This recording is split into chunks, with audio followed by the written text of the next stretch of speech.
My sister ran off with my husband and dumped her dying son on my doorstep. 15 years later they came back, laughing. Did he even survive? I didn't speak, until a tall man appeared behind me and their smiles vanished in shock.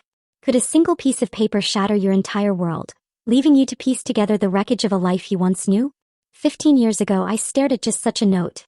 It wasn't merely a farewell. It was a bombshell revealing my own sister had absconded with my husband, leaving her 5-year-old son in my care. But the true horror wasn't the betrayal itself. What I unearthed next would expose a sinister deception, one that made me question the very foundation of my family. It was a Tuesday, an unremarkable autumn evening that now feels etched into my memory. The air, crisp and damp, carried the faint scent of rain and fallen leaves. The only sound was the familiar, gentle creak of my car's brakes as I pulled into the driveway. Utterly drained from the day, an exhaustion so profound no amount of caffeine could touch it, my only desire was a simple trifecta. Kick off my heels, heat up some leftovers and lose myself in a mindless TV show. My younger sister, Brenda, was scheduled to pick up her son, my nephew Felix. Lately he'd been spending more and more time at my place. While I adored Felix, a part of me yearned for the quiet solitude of my own home after a long day. My husband, Arthur, should have already been there. I pictured him in his favorite armchair, feet up, probably engrossed in a sports match. Yet as I unlocked the front door, an unsettling stillness enveloped me. It wasn't the comforting quiet of an empty house, but a heavy, hollow void that prickled my skin. The air felt cool and stagnant. No television droned from the den, no aroma of dinner cooking, just an eerie silence. Arthur. I called out, letting my handbag thud onto the hall table. Brenda, I'm home. Only my own voice echoed back, amplifying the knot of unease tightening in my stomach. My sensible work shoes clicked softly as I moved through the living room. Everything was meticulously arranged. A magazine perfectly aligned on the coffee table, remote controls lined up with unnerving precision. Arthur was many things, but neat was not one of them. Then I spotted him. Little Felix, barely 5, with wide, frightened eyes and a tousle of sandy hair. He was huddled in the large armchair by the window, the one we affectionately called Grandpa's chair. He clutched a throw pillow so tightly his small knuckles shone white. He wasn't crying, just watching me, waiting. A painful lurch went through my chest. I hurried over and knelt before him. Felix, sweetie, where's everyone? Where's your mommy? I asked, my voice laced with mounting concern. He simply stared, his lower lip quivering.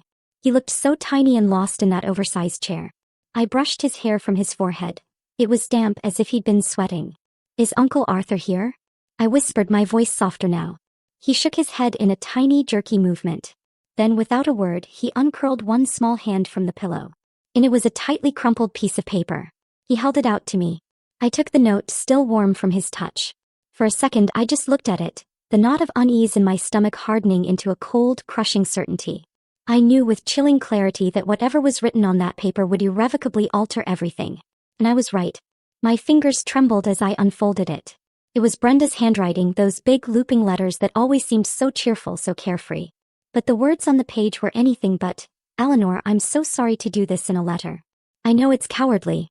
By the time you read this, Arthur and I will be long gone. We're in love, Eleanor. We have been for a while. We're going to start a new life somewhere we can be happy. I can't take Felix with me right now. It's not the right environment for a child. I know you'll take care of him. You're better at it anyway. Please don't try to find us. Brenda. I read it once, then again. The words blurred before my eyes, dissolving into a meaningless jumble. Felt like a cruel joke, a twisted prank. My sister and my husband. It was inconceivable. We were family. Arthur and I had been married for a decade. We'd had our share of ups and downs, but I loved him. I believed he loved me. And Brenda, she was my younger sister, the one I was meant to protect. My legs gave out and I sank to the floor, the letter still clutched in my hand. A buzzing filled my ears. I glanced at Felix, who continued to watch me with those huge, solemn eyes. He didn't comprehend the words, but he understood the palpable sense of calamity in the room. My mind raced, desperate for an explanation. Any explanation other than the horrifying truth staring me in the face. Perhaps they were coerced. Maybe it was a misunderstanding. I stumbled into the kitchen, my hand shaking so violently I could barely hold my phone. Arthur's number. Straight to voicemail. His cheerful, professional work greeting felt like a slap. Brenda's number. Voicemail. Her bubbly, sing-song message played. Hey, you've reached Brenda. Leave a message. They were gone. Together. That's when I noticed it. On the gleaming granite countertop beside the fruit bowl was a stack of papers. I picked them up. The top page was a legal document, a petition for dissolution of marriage. Divorce. And at the bottom of the last page was his signature, Arthur's familiar, confident scroll. He'd signed it. He had planned this. The cold stone of dread in my stomach shattered, replaced by a scorching wave of fury. They hadn't merely left, they had plotted. They had smiled in my face, day after day, while meticulously planning their escape. I replayed the past few weeks. Arthur's increasing distance, his late nights at the office. Brenda, usually a whirlwind of drama, suddenly serene, almost too calm. It all clicked into place, each memory a fresh wound. Little Felix padded into the kitchen behind me. He tugged on my sleeve. "Aunt Eleanor," he whispered, "Mommy and Uncle Arthur went on a trip." I looked down at his innocent face, and the rage inside me dissolved into a wave of pure, gut-wrenching sorrow. How could they do this to him?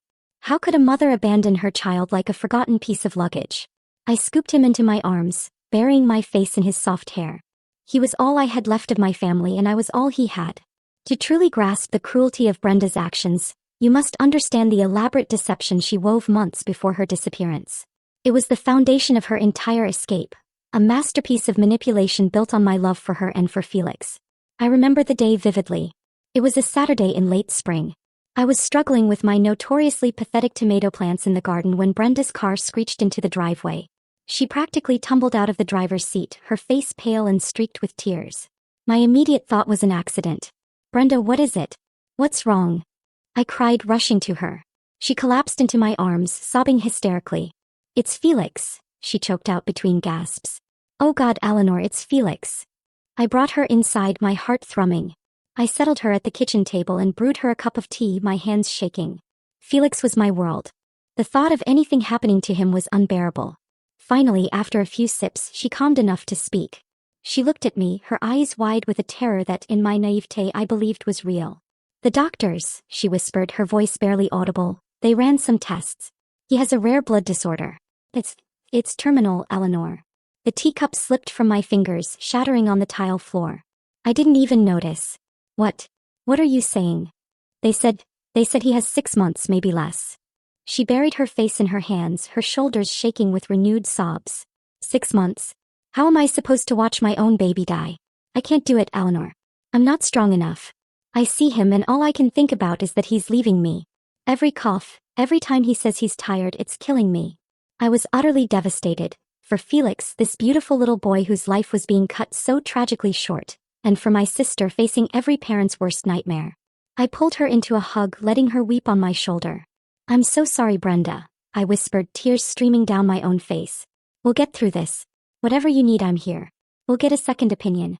We'll find the best doctors." She pulled back, shaking her head. "There's no point.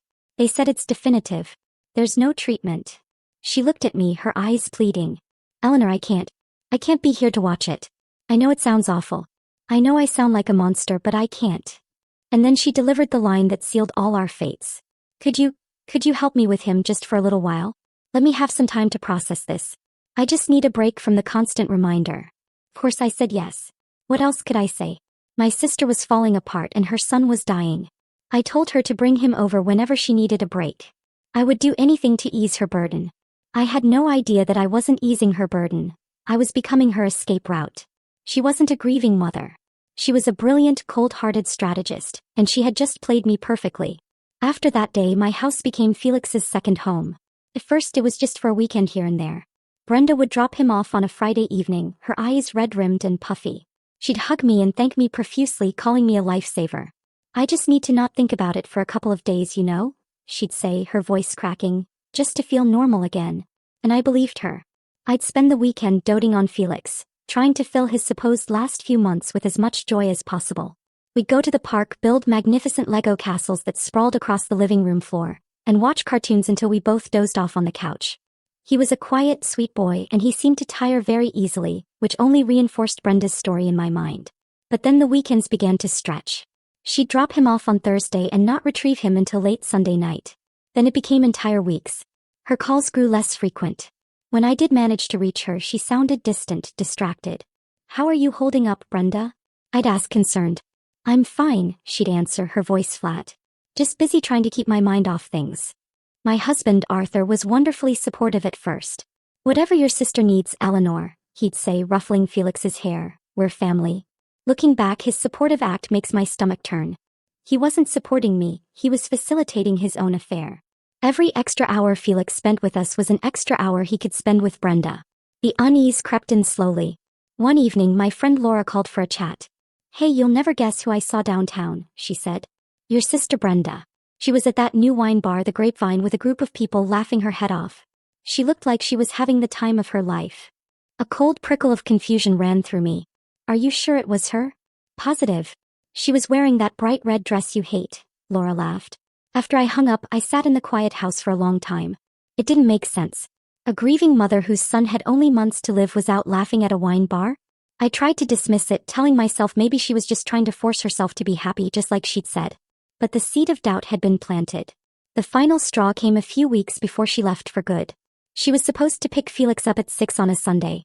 By 9 she still hadn't shown. She wasn't answering her phone. I was frantic with worry, imagining the worst. Finally, around midnight, her car pulled into the driveway. I met her at the door, arms crossed. "Brenda, where have you been?" I was worried sick. She breezed past me, smelling faintly of perfume and wine. "Oh, relax, Eleanor. I lost track of time." She looked annoyed, as if I were the unreasonable one. "Lost track of time? Your son is here." She turned to face me, her eyes cold. "And he's fine, isn't he?" "Look, I have my own life to live, Eleanor. I can't put everything on hold." That was when I knew something was terribly wrong. It wasn't about grief anymore. This was something else. This was abandonment happening in slow motion right before my eyes. And then came the night of the letter. The night the slow fade became a final, deafening silence. After the initial shock wore off, a strange calm settled over me. It was the calm of a shipwreck survivor who finally realizes the ship is gone, and the only choice is to swim. My marriage was over. My relationship with my sister was a fabrication. My old life had been reduced to ashes. All I had left was the little boy sleeping in the guest room, his face peaceful in the soft glow of the nightlight. I tiptoed into his room and sat on the edge of the bed, just watching him breathe. His little chest rose and fell in a steady rhythm. He looked so fragile, so innocent. He had no idea that his world had been just as shattered as mine. His mother was gone. The man he knew as his fun uncle was also gone, taking a piece of my life with him. Tears I hadn't even realized I was holding back began to stream down my face. They weren't tears of rage anymore. They were tears for him, for this small, helpless child who had been used as a pawn and then discarded. Brenda hadn't just betrayed me, she had abandoned her own son. And Arthur? Arthur had enabled it. He had watched her neglect her child and said nothing, all so he could have what he wanted. In that moment, staring at Felix's sleeping face, a fierce, protective love swelled in my heart. It was a love so powerful it pushed aside my own pain. My grief was a luxury I couldn't afford right now. This little boy needed me. I reached out and gently brushed a strand of hair from his forehead. He stirred in his sleep, murmuring something unintelligible. I leaned down and whispered into the quiet of the room. It was a vow I made to him and to myself. "It's okay, sweetie," I whispered, my voice thick with emotion. "It's just you and me now. But I am never ever going to leave you. I will always be here for you, Felix. Always. I promise." He settled back into a deep sleep and I stayed there for a long time, the weight of that promise settling onto my shoulders. It felt heavy, terrifying even. I was in my 40s, suddenly a single woman, and now a single mother to a child the world believed was dying. I had no idea how I was going to do it. The financial strain alone was daunting. My salary was steady, but it was meant for 2 adults, not 1 adult and a child with major medical needs. There was no discussion of child support, no talk of shared custody. There was just silence and a little boy sleeping in my guest room. But as I sat there in the dark, I knew one thing for sure. I would not fail him. I would pour every ounce of love and strength I had into giving him the best life possible for whatever time he had left. My old life was over. My new one had just begun. The first few months were a blur of learning a new routine. Our quiet, orderly house was suddenly filled with the happy chaos of a 5-year-old. Lego bricks underfoot, cartoon-themed songs stuck in my head, and a constant low-level hum of anxiety about Felix's health. I followed Brenda's instructions to the letter. She had left a note with a list of foods he would eat. A very short, very strange list. Things like strawberry jelly, bananas, and plain white bread with the crusts cut off. "It's all he eats," she had snapped at me once, months before she left. "Don't even try to give him anything else. He'll just throw it up." So I didn't. I made him little plates of bananas and jelly sandwiches. He ate them, but without any real enthusiasm. And he was always so tired. He'd have a burst of energy for 20 minutes and then just wilt, needing to lie down on the couch. His skin was pale, almost translucent, and he had dark circles under his eyes. Everything about him seemed to confirm the terrible diagnosis. But my gut told me something was wrong. It was more than just a feeling. It was a deep primal instinct, a mother's instinct, I suppose. Even though I wasn't his mother by birth, I'd watch him listlessly pushing a toy car across the floor and think, this isn't right. Children, even sick children, should have more spark. I started doing my own research. I spent hours online late at night after Felix was asleep, looking up rare blood disorders. Nothing I found matched his symptoms perfectly. There were always inconsistencies. The tipping point came one afternoon when I took him to the playground. He was so excited to go on the swings. I pushed him gently and he giggled, his little legs kicking. But after less than 5 minutes he asked to stop. "I'm tired, Aunt Eleanor," he said, his voice a weary whisper. He leaned his head against my side as we sat on the park bench and was asleep in minutes. That was it. I couldn't just stand by and watch him fade away. Brenda had said there was no point in a second opinion, but Brenda was a liar and a coward. I didn't trust a single word she'd ever said.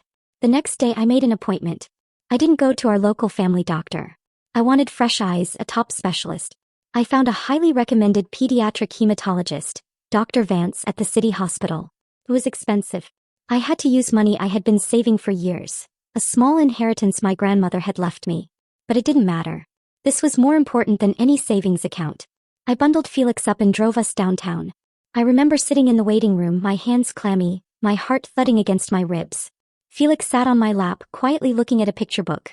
I was terrified of what the doctor would say. A part of me was afraid he would confirm my worst fears.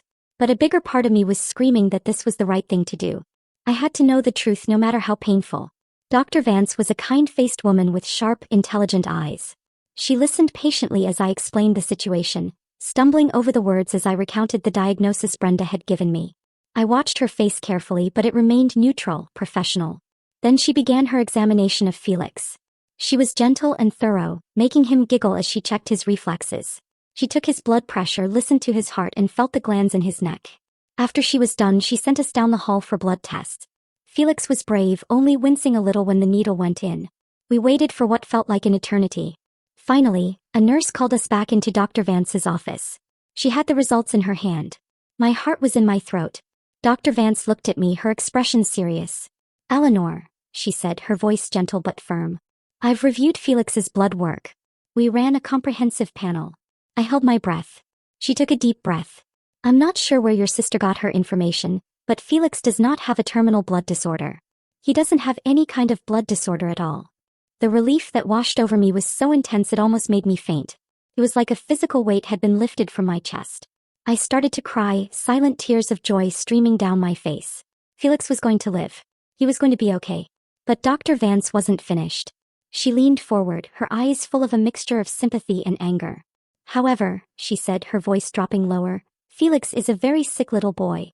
His results are alarming. He's suffering from severe malnutrition. He's anemic and has significant vitamin and mineral deficiencies across the board." The room went cold again. "Malnutrition." She looked at me pointedly. "This boy isn't dying, ma'am. He's starving." The word hung in the air between us. Starving. And in that instant, every piece of the puzzle clicked into place. His fatigue, his pale skin, his lack of appetite for anything other than sugar and starch. It wasn't a disease. It was neglect. Criminal neglect.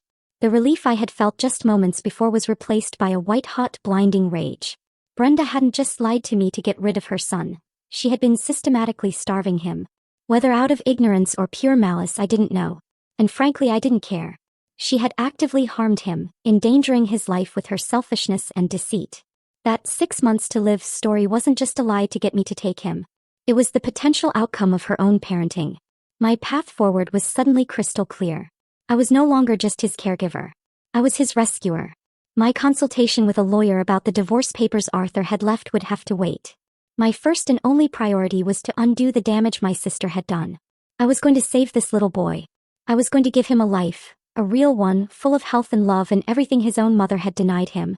The years that followed were a testament to the healing power of love and nutrient-rich food. Literally. Armed with Dr. Vance's diagnosis and a detailed nutrition plan, I declared war on malnutrition. My kitchen, which had mostly been used for reheating takeout, became my command center. I bought cookbooks.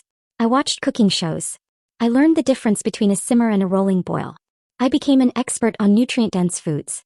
Every morning I made a nourishing broth filled with vegetables, chicken, and herbs. At first, getting Felix to eat was a battle. His body was so accustomed to junk that real food tasted strange to him. He pushed the spoon away, his little face wrinkling in distaste. But I was patient. I was relentless. I'd make a game of it. Here comes the airplane into the hangar, I'd say, swooping the spoon toward his mouth. Slowly, painstakingly, he started to eat. A sip of soup one day, 2 sips the next. I'll never forget the first time he finished a whole little bowl. He looked up at me, a shy smile on his face, a little bit of carrot on his chin. Good job, Felix. I cheered, my heart bursting with pride. You're getting so strong. As his body healed, his spirit began to bloom. The pale, listless little boy started to disappear, replaced by a child with rosy cheeks and bright, curious eyes. We started going for short walks, then longer ones. He had energy. He wanted to run and climb and explore. One day when he was about 7, he was kicking a soccer ball around the backyard. He wasn't just kicking it. He was chasing it with fierce determination, his laughter echoing in the afternoon air. I was sitting on the porch watching him when he turned to me, his face flushed with exertion and joy. Watch this, Aunt Eleanor, he yelled, and he kicked the ball with all his might. It sailed through the air and landed right in my petunia bed. We both burst out laughing. It was in moments like that, simple, ordinary moments, that I felt the deepest joy. This was what I had fought for. This was my victory. Sometime around his 8th birthday, he started calling me Mom. It happened so naturally I almost missed it. We were in the grocery store and he tapped on my sleeve to get my attention. Mom, can we get the sugary cereal? He asked, pointing to a brightly colored box. I stopped the cart and looked down at him. The word just hung there in the air between us. It felt right. I smiled, my eyes welling up. No, we cannot get the sugary cereal, I said, ruffling his hair. But you can pick out any kind of fruit you want. From that day on I was Mom. The word aunt was retired forever. We were a family, a small, unconventional, cobbled-together family, but a family nonetheless. I never remarried. I never even felt the need to date. My life was full. Raising Felix, watching him grow from a fragile child into a strong, kind, intelligent young man, gave me a sense of purpose I had never known before. He played sports in high school. He got good grades. He had friends. He had a life. A real, vibrant, wonderful life. And it was the greatest gift I had ever been given. 15 years. It's a lifetime, isn't it? Long enough for wounds to scar over, for memories to soften at the edges. Long enough for a 5-year-old boy to become a 20-year-old man. Felix was in his 2nd year of college, studying pre-med of all things. He was living at home to save money, and our little house was still filled with his presents. His giant sneakers by the door, his textbooks piled on the dining table, the sound of his music drifting from his room. I was content. Truly. The anger I once felt toward Brenda and Arthur had faded into a dull, distant ache. I rarely thought of them. When I did, it was with a kind of detached curiosity. I wondered what had become of them, what their lives were like, but I never had any real desire to find out. And then one Saturday afternoon, the past came crashing into my present. I was at the supermarket in the dairy aisle trying to decide between whole milk and 2%. It was a completely ordinary moment on a completely ordinary day. Eleanor, is that you? The voice was older, a little raspier, but I knew it instantly. A cold shock went through me, so intense I felt my fingers go numb. I froze, my hand hovering over the milk cartons. Slowly I turned around. It was her. Brenda.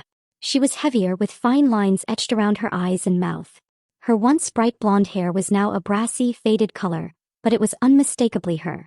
She was smiling, a bright, cheerful smile, as if we'd just seen each other last week at a family barbecue. Brenda, I said, my voice stiff, foreign in my own ears. I knew it was you. Long time no see, she chirped, stepping closer. A cloud of cloyingly sweet perfume enveloped me. My mind went blank. All the things I had imagined saying to her if I ever saw her again, the angry accusations, the tearful questions, they all vanished. I was just paralyzed. Just then a man walked up and put his arm around her shoulders. It was Arthur. He was paunchier now, his hair thinning on top, but he had the same smug grin I remembered all too well. Hey, what's going on? He said. Then his eyes landed on me. His grin widened. Wait a minute. Eleanor. Well, I'll be damned. He looked me up and down. A flicker of something, pity? Contempt, in his eyes. Well, look at you, Eleanor. Time hasn't been too kind, has it? I clenched my teeth so hard my jaw ached. The paralysis broke and that old, familiar rage, dormant for so long, came roaring back to life. How dare they? How dare they stand there smiling and joking after what they did? After they blew up my life and left a child for dead? They stood there acting as if nothing had happened, as if 15 years of silence and pain could be wiped away with a cheerful greeting in the dairy aisle. I found my voice. Came out low and dangerous. What do you think you're doing? Brenda actually laughed.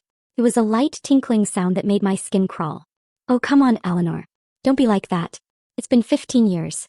Aren't you happy to see us? Happy? I was speechless at her audacity. Seeing the look of pure disgust on my face, she just smirked. Don't be so mad, she said, waving a dismissive hand.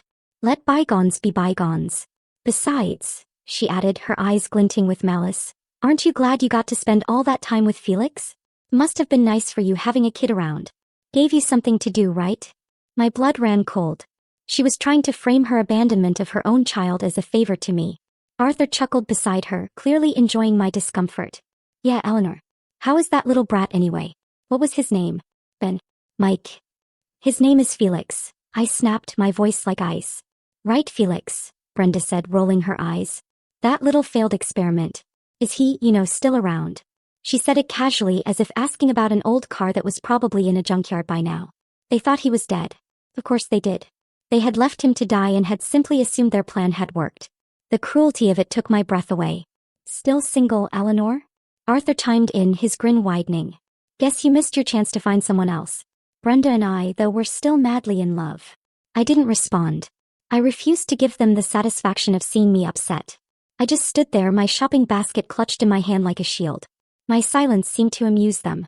Are you still bitter about being left? Brenda said smugly. It's a shame, really. You can't even ask for alimony or child support anymore, can you? Statute of limitations and all that. She winked as if sharing a clever legal tip. I felt a strange sense of power in my calmness. They wanted a reaction. They wanted tears or shouting.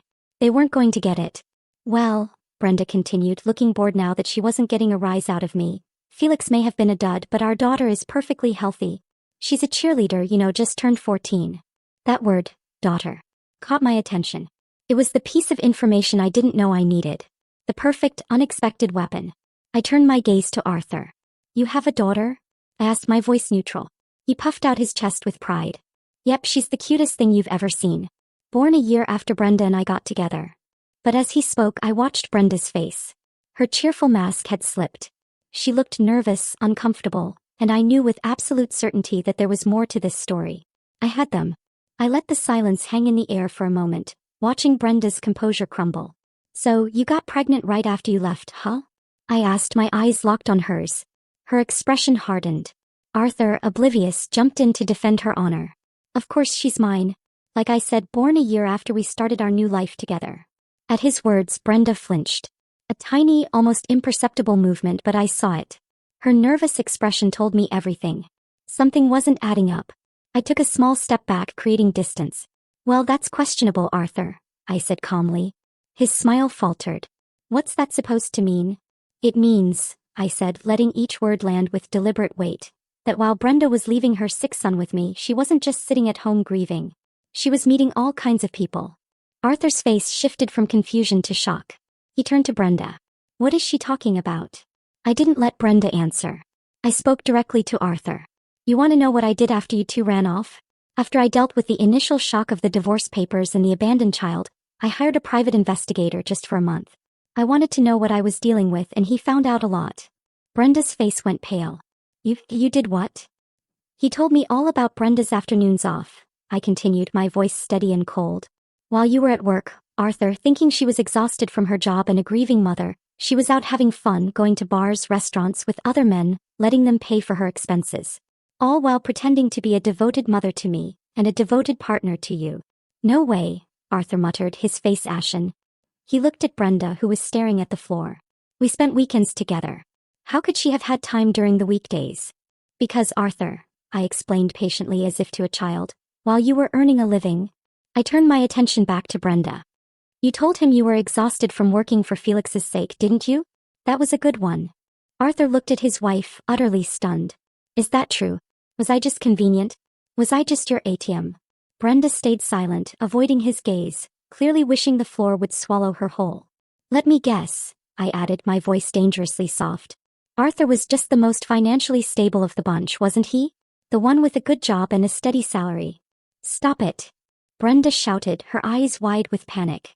But the damage was done. Arthur stared at her, anger and disbelief etched on his face. Tell me it's not true, Brenda. She didn't respond. I even have recordings, I said, delivering the final blow. It was a bluff, but they didn't know that. Conversations the investigator recorded with your friends. Where you called Arthur, your ATM machine. Brenda froze, realizing the depth of her exposure. Arthur looked like he was going to be sick.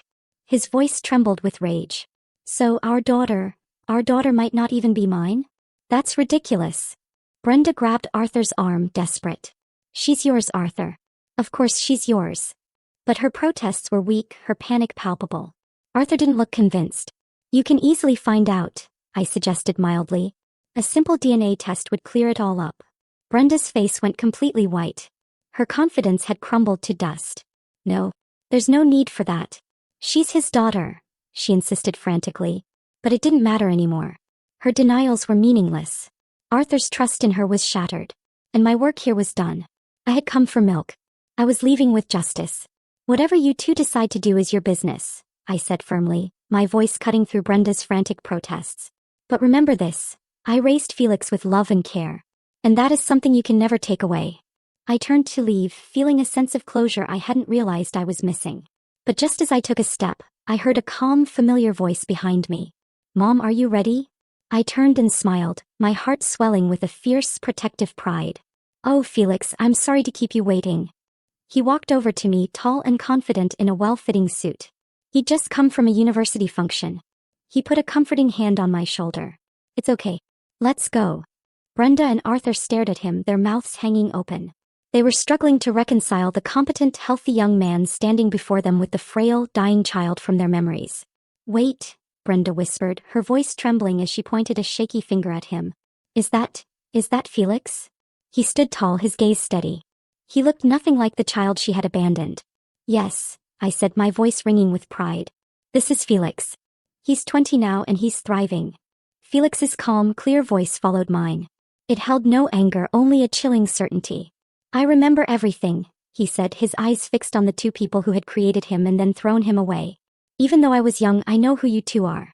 My biological mother and her lover. Arthur recoiled as if he'd been struck. He was horrified, trying to process Felix's composed but cutting words. But, weren't you supposed to be sick? Arthur stammered, looking from Felix to me and back again. I thought you only had 6 months to live. No, I interjected, my voice sharp. Felix was never sick with a terminal illness. That 6-month story was something Brenda made up. After she left, I took Felix to a real hospital. The doctors diagnosed him with severe malnutrition, not some life-threatening disease. All he needed was proper food and care. Brenda's face turned a blotchy bright red with shame and embarrassment. I tried, she muttered weakly, her voice barely a whisper. He was such a picky eater. Arthur's expression twisted with disgust. Felix eats just fine now, I said, my eyes boring into Brenda. He's healthy. He's strong. He played varsity soccer in high school. And I'm studying to become a doctor, Felix added, his voice even. So, no other kids have to go through what I did because of a parent's neglect. Brenda and Arthur both gasped, shocked by how far he had come. I had no idea, Arthur mumbled, looking utterly defeated. And there's no need, I said, shooting a pointed look at Brenda, for you to ever insult him again or to call him a failed experiment. Brenda glanced away, unable to meet my eyes, shame finally etched across her face after 15 long years. The air in the supermarket aisle was thick with shattered lies. Brenda opened her mouth to speak, probably to offer up another weak excuse, but Arthur cut her off. His voice was flat, devoid of all emotion. I want a divorce. Brenda's eyes widened in panic. What? No, Arthur, you can't be serious, she cried, clinging to his arm. But his expression was like stone. He shook her off. After learning how you neglected your son, how you lied to me for 15 years. I can't stay with you. I can't even look at you. It's all a misunderstanding, she grew frantic, her voice rising to a hysterical pitch. Eleanor is twisting the truth. No, she's not, Arthur said, shaking his head slowly. You treated me like an A-team. And now I see the truth. The whole ugly truth. He looked at me, his face filled with a regret that came 15 years too late. Eleanor, I can never make up for what I've done. But I am truly sorry. He bowed his head, a gesture of defeat and apology. I felt nothing. The anger and betrayal I had once harbored had long since faded, replaced by the love and joy of raising Felix. I've moved on, Arthur, I said firmly. Felix and I have our own lives now. With that, I turned back to my son. Let's go, Mom, he said, giving my shoulder a gentle squeeze. As we started to walk away, Brenda's trembling voice called out, Felix, wait. We stopped, but we didn't turn around. I'm so sorry, she sobbed. I regret leaving you. I've thought about you all this time. Felix slowly turned to face her. She took a hopeful step closer, her face streaked with tears, but he held up his hand, stopping her in her tracks. Don't, he said, his voice steady and unforgiving. I remember all the times you pushed me out of the house when strange men came over. I remember you telling me to be quiet and stay in my room. He looked her straight in the eye. And I remember the day you abandoned me. I decided then that I would never forgive you. Brenda's face turned pale. You're calling her Mom? She asked desperately, gesturing toward me. Yes, Felix replied without a moment's hesitation. Eleanor raised me. She loved me. She saved me. She's my real mother.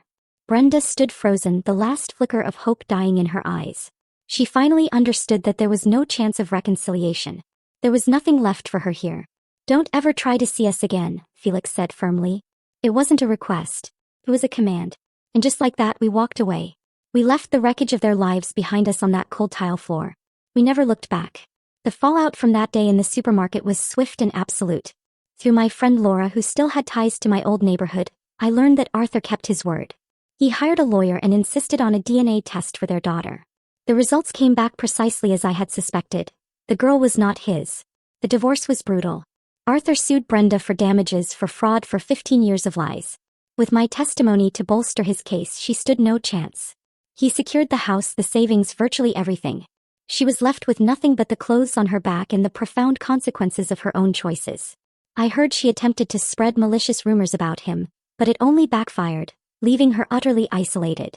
I blocked her number and any new social media profiles she created. That chapter of our lives was closed forever. As for Felix and me, our lives only continued to flourish. He graduated from college with honors and gained admission to medical school. He met a wonderful young woman and they got engaged last spring. Witnessing him so genuinely happy, so successful, so vibrantly full of life and love, fills me with a pride so deep it sometimes brings tears to my eyes. We continued living together while he pursued his studies, cherishing our time as mother and son. On his 25th birthday, I treated him to a fancy restaurant, the kind of place we could never have afforded in those challenging early years. We sat at a quiet table, candlelight flickering between us. The waiter poured champagne into our glasses. I raised my glass. A toast, I said, my voice thick with emotion. To the incredible man you've become. To your future, to your happiness. I am so proud of you, Felix. He clinked his glass against mine, his eyes shining. Cheers, Mom, he said, his voice full of warmth. To us. We did it. In that moment, surrounded by the quiet murmur of the restaurant, I felt a sense of peace so profound it filled every part of me. I had made the right choices. I had fought the right battles. This wonderful young man sitting across from me, this beautiful life we had built from the ashes of betrayal. This was everything I had ever wanted. This was home. This journey has been incredibly personal and I've laid bare so much of my heart today. I'm genuinely curious.